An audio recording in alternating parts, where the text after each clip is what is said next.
New Orleans is the most haunted city in America. That's not a marketing slogan. It's a consequence of what happened there. This is a city built on swampland, where the dead can't stay buried, where yellow fever killed so many people so fast that bodies were stacked in the streets, and where the cultures that shaped it, French, Spanish, African, Caribbean, Creole, all brought their own rituals, spirits, and ways of dealing with death. The ghosts in New Orleans aren't decoration. They're the natural result of 300 years of things that should never have happened. These are the darkest secrets about New Orleans. Delphine LaLaurie was one of the most prominent socialites in 1830s New Orleans. She lived in a mansion at 1140 Royal Street in the French Quarter, hosted lavish parties, and was known for her charm and elegance. In April 1834, a fire broke out in the kitchen. When rescuers broke into the upper floors, they found a hidden attic. Inside were enslaved people who had been chained, mutilated, and tortured over what appeared to be an extended period. Accounts from the time describe victims with wounds so severe that some begged to be killed. One woman had her limbs broken and reset at unnatural angles. The attic had been operating as a private torture chamber, while LaLaurie entertained guests directly below it. When a mob formed outside the mansion, LaLaurie fled the city. Some reports say she escaped to Paris. She was never arrested, never tried, and never punished. The mansion still stands on Royal Street.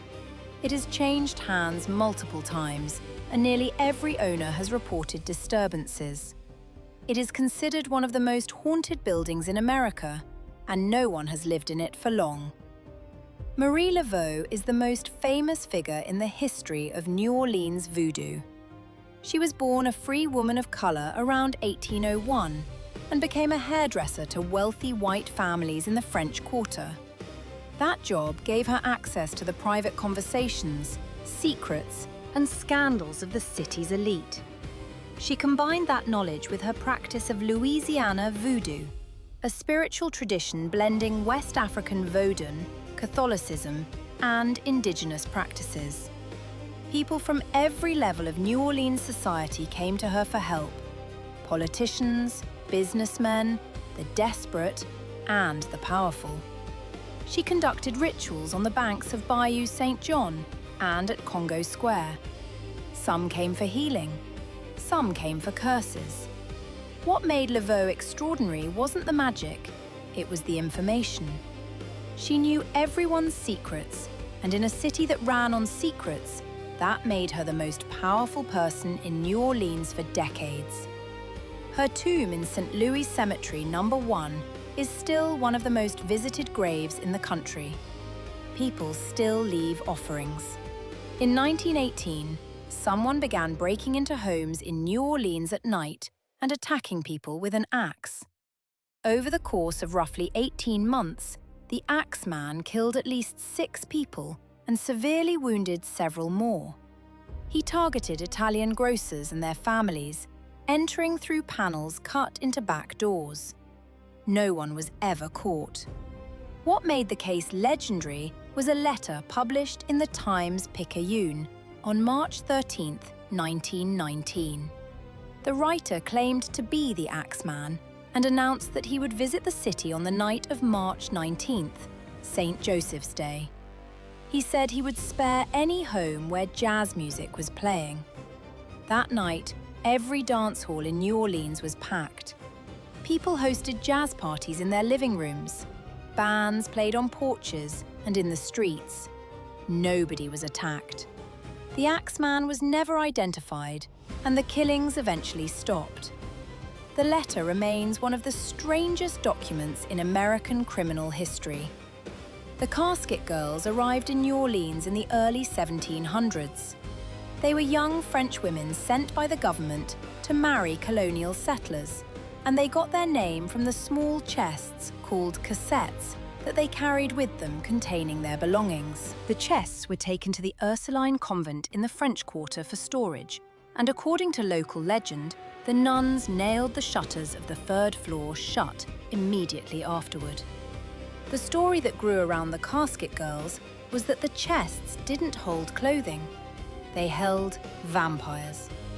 New Orleans was already a city full of disease, death, and unexplained disappearances, and the arrival of mysterious young women with sealed containers from across the ocean was enough to build a legend. The Ursuline convent's third-floor shutters remained sealed for over a century. When they were finally opened, the room was reportedly empty. The vampire legend never went away, and the French Quarter's reputation as a haven for the undead traces directly back to those caskets. In the mid-1800s, a wealthy man known only as the Sultan leased a mansion in the French Quarter at 716 Dauphine Street. He was rumoured to be a minor member of a Turkish royal family, and he lived extravagantly, filling the house with servants, women, and imported luxuries. Neighbours reported hearing music, laughter, and the smell of incense at all hours.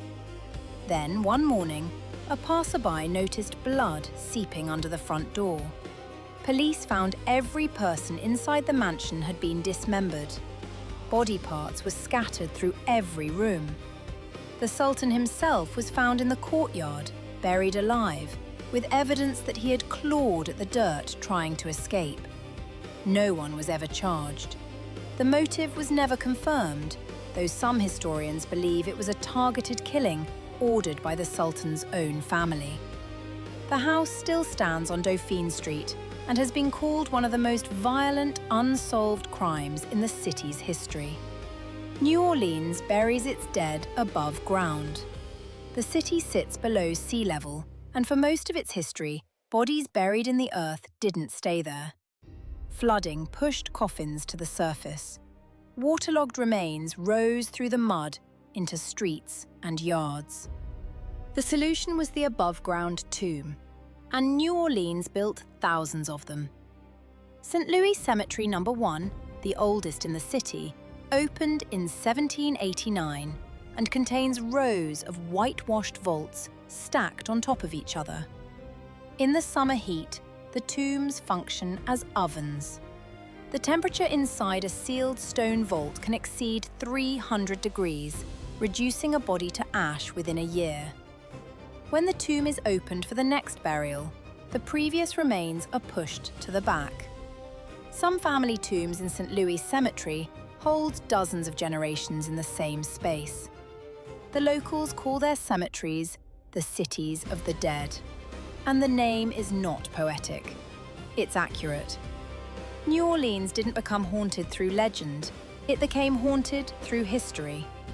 3 centuries of plague, slavery, murder, and rituals performed in a city built on ground that refuses to hold its dead. The ghosts aren't stories. They're receipts. Subscribe if you want to see the darkest secrets about another city explained next. And tell me in the comments which part of New Orleans' history disturbed you the most. I'll see you in that video.